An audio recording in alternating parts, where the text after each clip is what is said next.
નમસ્કાર વિદ્યાર્થી મિત્રો, સ્વાગત છે તમારું શ્યામ ક્લાસીસમાં. હું ગોવિંદ કિશોર અને આજે આપણે જોવાના છીએ ધોરણ 10 વિજ્ઞાનની અંદર 12મું ચેપ્ટર વિદ્યુત. બરાબર. આગળના વિડિયોમાં આપણે જોયું હતું વિદ્યુત સ્થિતિમાનનો તફાવત. આજે આપણે જોવાના છીએ ઓહમનો નિયમ, એક ખૂબ જ અગત્યનો પ્રશ્ન.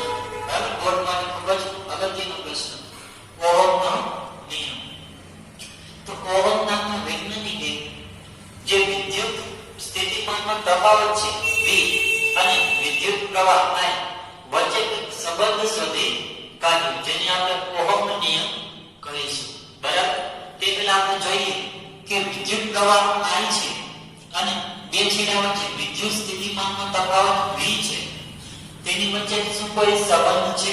તો તેના માટે આપણે પ્રવૃત્તિ કરવી. તો પ્રવૃત્તિમાં તમારે એક પરિપથ તૈયાર કરવાનો છે આકૃતિમાં દર્શાવ્યા પ્રમાણે. બરાબર. તેમાં 4 વિદ્યુત કોષ એટલે કે બેટરી, બરાબર, 4 વિદ્યુત કોષ જોડવાના છે, લેવાના છે, અને એક નિક્રોમનો તાર,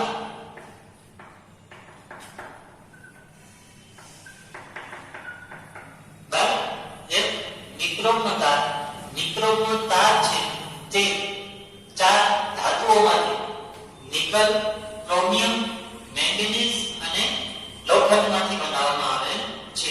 બરાબર. એક ધાતુ છે નિક્રોમ, જે 4 ધાતુમાંથી બનાવવામાં આવ્યું છે. એમસીક્યુ માટેનો પ્રશ્ન યાદ રાખજો. બરાબર. હવે આ નિક્રોમના તાર સાથે એક વોલ્ટમીટરને સમાંતર જોડવાનું છે. બરાબર.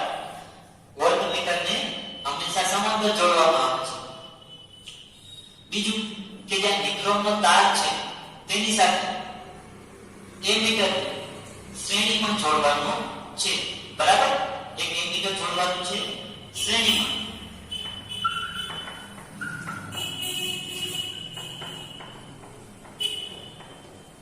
અને એક કળ લેવાનું છે.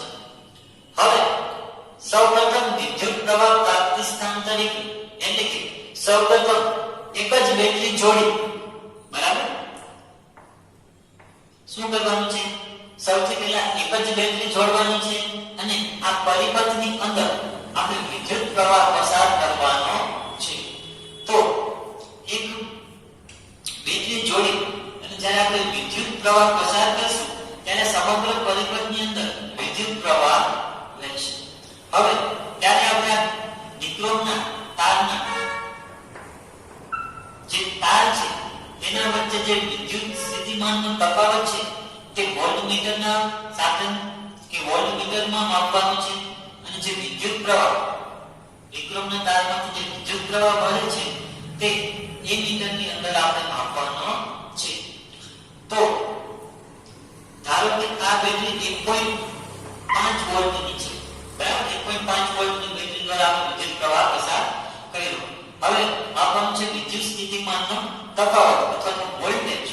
તે આપણે વોલ્ટમીટરમાં માપવાના છે. ધારો કે એક બેટરી જોઈલી નિક્રોમના તારના બે છેડા વચ્ચે વિદ્યુત સ્થિતિમાનનો તફાવત વોલ્ટેજ, ધારો કે તે 1.5 છે. બરાબર. વોલ્ટેજ છે, વિદ્યુત સ્થિતિમાનનો તફાવત છે 1.5 અને વિદ્યુત પ્રવાહ એમીટરમાં માપવાનો છે. ધારો કે તે આપણને મળ્યો એ પણ 1.5. બરાબર. હવે શું કરવાનું છે? હવે બે વિદ્યુત કોષ એટલે કે બે બેટરી જોડવાની છે. પછી કેટલી બેટરી જોડવાની છે? બે. વિદ્યુત પ્રવાહ પ્રસાર થશે અને બે છેડા વચ્ચે વિદ્યુત સ્થિતિમાનનો તફાવત વોલ્ટમીટરમાં માપવાનો છે અને વિદ્યુત પ્રવાહ છે તે એમીટરમાં માપવાનો છે. બરાબર. હવે બેટરીની સંખ્યા 2 કરીએ તો નિક્રોમના તારના બે છેડા વચ્ચે વોલ્ટેજ વિદ્યુત સ્થિતિમાનનો તફાવત કેટલો થઈ જશે? 3. 1.5 અને 1.5 3. અને એમાંથી પસાર થતો વિદ્યુત પ્રવાહ પણ ધારો કે 3 વોલ્ટ. હવે આવી જ રીતના હજી વધારે બેટરી 3 બેટરી જોડવાની છે. તો 3 જોડશું ત્યારે વોલ્ટેજ કેટલા મળશે? 4.5 અને વિદ્યુત પ્રવાહ પણ ધારો કે 4.5 મળે છે. હવે શું કરવાનું છે? 4 બેટરી જોડવાની છે. તો 4 બેટરીની સંખ્યા કરીએ 4 વોલ્ટેજ મળશે 4.5 અને 1.5 બીજા એટલે 6 વોલ્ટેજ મળશે અને વિદ્યુત પ્રવાહ પણ ધારો કે 6 મળે છે. તો હવે આપણે જ્યારે એનો ગુણોત્તર લઈએ કેનો વોલ્ટેજનો અને વિદ્યુત પ્રવાહનો તો 1.5 છેદમાં 1.5 એટલે ગુણોત્તર કેટલો મળશે 1. હવે આમાં બીજાનો ગુણોત્તર લઈએ 3 ગુણ્યા 3 એટલે એ પણ 1 મળશે, આમાં પણ 1 અને આમાં પણ 1 એટલે કે V upon I નું મૂલ્ય દરેક વખતે સમાન મળે છે. બરાબર, V upon I દરેક વખતે સમાન મળે છે એટલે કે V upon I નું ગુણોત્તર દરેક વખતે અચળ રહે છે. બીજું કે જ્યારે આપણે V અને I નો આલેખ દોરીએ, બરાબર, V અને I નો આલેખ દોરીએ તો કેવો મળશે? ઉગમ બિંદુમાંથી પસાર થતી સુરેખા મળશે. કઈ રીતના? તો જ્યારે x અક્ષ તરીકે આપણે વિદ્યુત પ્રવાહ લઈએ, y અક્ષ તરીકે વિદ્યુત સ્થિતિમાનનો તફાવત લઈએ અને જ્યારે V અને I નો આપણે આલેખ દોરીશું ત્યારે આવી રીતનું સુરેખ ઉગમ બિંદુમાંથી પસાર થતો સુરેખા મળશે. બરાબર, હવે જોઈએ ઓહમનો નિયમ. તો 1827 માં જર્મન ભૌતિક શાસ્ત્રી છે જ્યોર્જ સિમોન ઓહમ નામના વૈજ્ઞાનિકે જે છેડામાંથી કોઈ પણ વાહકમાંથી પસાર થતો વિદ્યુત પ્રવાહ અને તેના બે છેડા વચ્ચે વિદ્યુત સ્થિતિમાનના તફાવત વચ્ચે એક સંબંધ શોધી કાઢ્યો. શું સંબંધ શોધ્યો? તો એનો નિયમ કંઈક આ પ્રમાણે છે કે અચળ તાપમાન, બરાબર, કોઈ પણ વાહકની અંદર અચળ તાપમાન શા માટે અચળ? કારણ કે વિદ્યુત પ્રવાહ છે તે તાપમાન સાથે બદલાય છે, એટલા માટે અચળ તાપમાને વાહકમાંથી એટલે કે કોઈ તારમાંથી પસાર થતો વિદ્યુત પ્રવાહ વાહકના બે છેડા વચ્ચે લાગુ પાડેલા વિદ્યુત સ્થિતિમાનના તફાવતના સમપ્રમાણમાં હોય છે. બરાબર, આપણે આગળ પ્રવૃત્તિમાં જોયું તે પ્રમાણે કે જ્યારે આપણે બેટરીની સંખ્યા વધારતા હતા એટલે કે વોલ્ટેજ જ્યારે વધારતા હતા ત્યારે વિદ્યુત પ્રવાહ શું થતો હતો? વધતો હતો. એટલે કે V વધતો હતો, વોલ્ટેજ વધતા હતા ત્યારે I પણ વધતો હતો એટલે કે વિદ્યુત પ્રવાહ પણ વધતો હતો. એટલે કે બે એકબીજાના કેવા પ્રમાણમાં છે? સમપ્રમાણ. બરાબર, આની વ્યાખ્યાને આપણે આ પ્રમાણે યાદ રાખી શકાય કે કોઈ વાહકમાંથી તારમાંથી પસાર થતો વિદ્યુત પ્રવાહ બરાબર કોઈ એવા અચળ તાપમાન એટલે કે કોન્સ્ટન્ટ ટેમ્પરેચર અચળ તાપમાન કોઈ વાહકમાંથી પસાર થતો વિદ્યુત પ્રવાહ આ બે તે વાહકના બે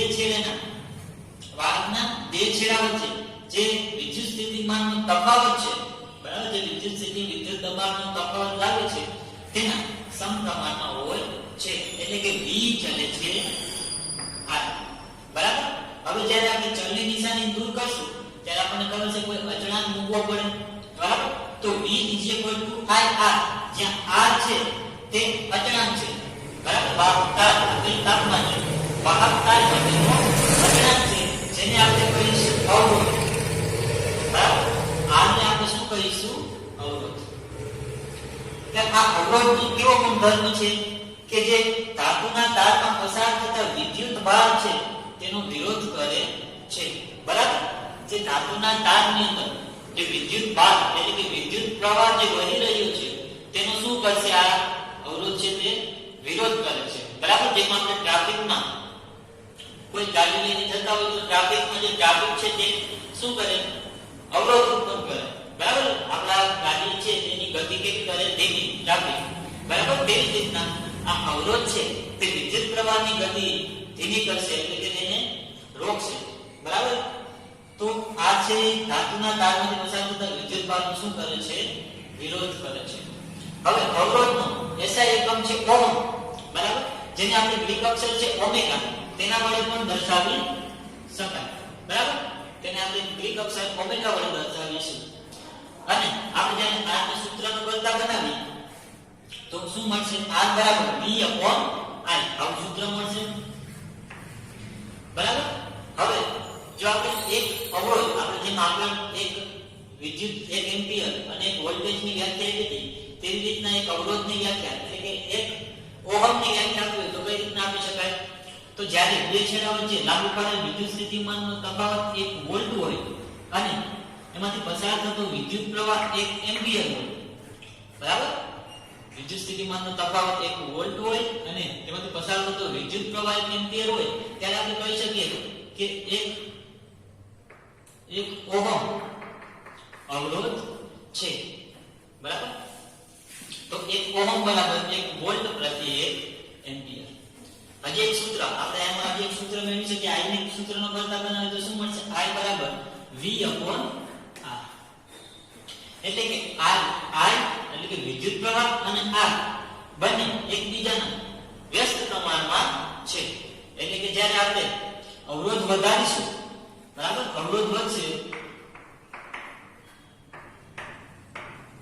તો શું થશે? વિદ્યુત પ્રવાહ શું થશે? ઘટશે, બરાબર? કારણ કે એકબીજાના કેવા પ્રમાણમાં છે? વ્યસ્ત પ્રમાણમાં.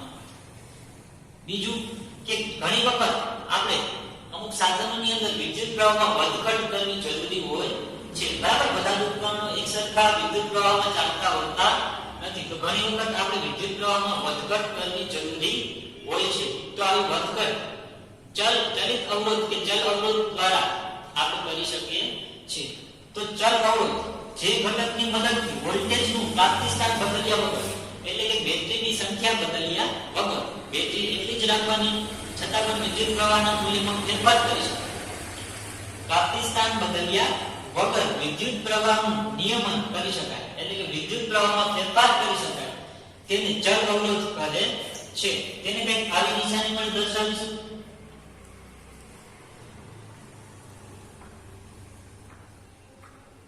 બરાબર?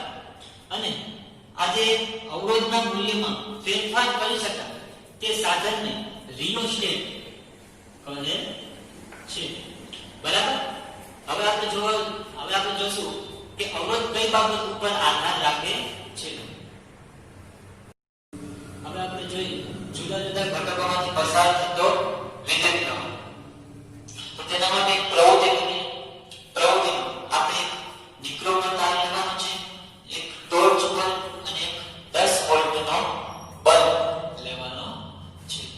હવે આકૃતિમાં દર્શાવ્યા પ્રમાણે પરિપથ તૈયાર કરવાનો છે અને તેમાં એક XY અંતરાલ છોડી અને પરિપથ તૈયાર કરવાનો છે, બરાબર? એટલી જગ્યા છોડી દેવાની છે અને તેમાં એક એમીટર જોડવાનું છે. 1.5 વોલ્ટના 4 વિદ્યુત કોષ એટલે કે 4 બેટરી અને એક કળ જોડવાની છે. હવે જે અંતરાલ છોડો તેમાં સૌપ્રથમ નિક્રોમનો તાર લગાડીશું અને બેટરી વડે આ પરિપથમાં વિદ્યુત પ્રવાહ પસાર કરીશું, બરાબર? તો તેમાં એમીટરની અંદર એક અવલોકન જોવા મળશે, બરાબર? ધારો કે 5 એમ્પિયર વિદ્યુત પ્રવાહ મળ્યો, 5 એમ્પિયર.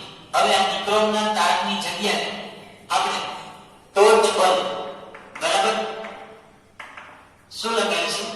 ટોર્ચ બલ્બ અને બેટરી વડે વિદ્યુત પ્રવાહ તેની અંદર પરિપથમાં બેટરી વડે વિદ્યુત પ્રવાહ પસાર કરીશું, બરાબર? અને એમીટરનું શું કરીશું? અવલોકન. ધારો કે તે 10 એમ્પિયર, બરાબર? હવે શું કરશું? 10 વોલ્ટનો બલ્બ તે લગાડીશું અને બેટરી વડે વિદ્યુત પ્રવાહ પસાર કરીશું. તો કંઈક એમીટરમાં અવલોકન દર્શાવશે વિદ્યુત પ્રવાહ, બરાબર? ધારો કે તે 8 એમ્પિયર મળ્યું. હવે જો જુદા જુદા ઘટકોની અંદર વિદ્યુત પ્રવાહ છે તે કેવો મળે છે? જુદો, બરાબર? એટલે કે બધા જે ઘટકો છે, બરાબર, તેની અંદર વિદ્યુત પ્રવાહ સમાન રીતે વહેતો નથી. અલગ અલગ ઘટકોની અંદર વિદ્યુત પ્રવાહ અલગ વહે છે. એવું શા માટે? અલગ અલગ ઘટકોમાં અલગ અલગ વિદ્યુત પ્રવાહ શા માટે? તો અમુક ઘટકો છે કે અમુક વાહકો છે તે વિદ્યુત પ્રવાહને સરળ માર્ગ પૂરો પાડે છે, એટલે કે તેની અંદરથી વિદ્યુત પ્રવાહ સરળતાથી વહન થતું હોય તો તે વધારે વિદ્યુત પ્રવાહ આવશે. અમુક ઘટકોની અંદર સરળતાથી વિદ્યુત પ્રવાહ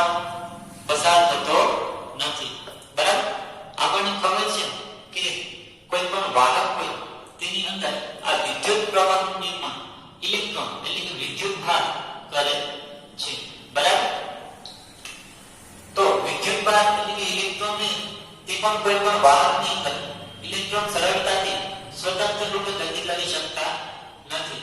બરાબર. ધારો કે કોઈ વાહક છે,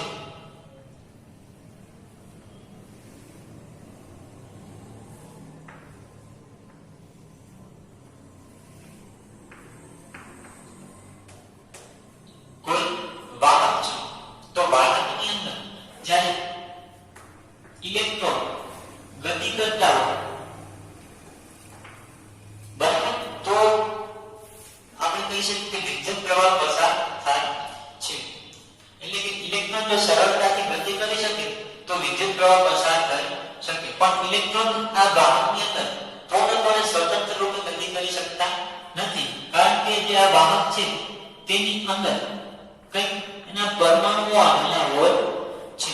બરાબર. ઘણા બધા પરમાણુઓ આવેલા હોય છે. ત્યાં ઇલેક્ટ્રોન છે તે આ પરમાણુઓ વચ્ચેથી ગતિ કરીને તેની સાથે અથડાઈને ગતિ કરીને બીજા છેડા સુધી જાય છે. બરાબર. આ વાહકની અંદર ગતિ કરીને આગળ વધે છે. તો આ પરમાણુઓ વચ્ચે આકર્ષણ દ્વારા પરમાણુઓના આકર્ષણ દ્વારા ઇલેક્ટ્રોન છે તે તેની ગતિ ધીમી પડી જાય છે, તે અવરોધાઈ જાય છે, જેથી તે સરળતાથી ગતિ કરી શકતા નથી. બરાબર. તો જો અવરોધ ઓછો હોય કોઈ પણ વાહકની અંદર, જો આનો અવરોધ પરમાણુઓ દ્વારા અવરોધ ઓછો લાગતો હોય, આકર્ષણ ઓછું લાગતું હોય, તો તેની કહેવાય સારો વાહક. બરાબર. તાંબુ, એલ્યુમિનિયમ એ બધાનો આપણે સારા વાહકો તરીકે ઉપયોગ કરીએ છીએ, કારણ કે તેની અંદર અવરોધ ઓછો છે. બરાબર. બીજો છે, જો અવરોધ વધુ હોય તો તેને કહેવાય મંદ વાહકો, તેની અંદરથી ઓછો વિદ્યુત પ્રવાહ પસાર થાય છે. પછી ત્રીજું છે, ખૂબ જ વધારે અવરોધ લાગતો હોય, જેવા કે પ્લાસ્ટિક છે, રબર છે, કાચ, એ બધાની અંદર શું હોય, ખૂબ જ વધારે અવરોધ લાગતો હોય તો તેને કહેવાય અવાહક. બરાબર. હવે આપણે આગળના લેક્ચરમાં જોશું કે સુવાહકો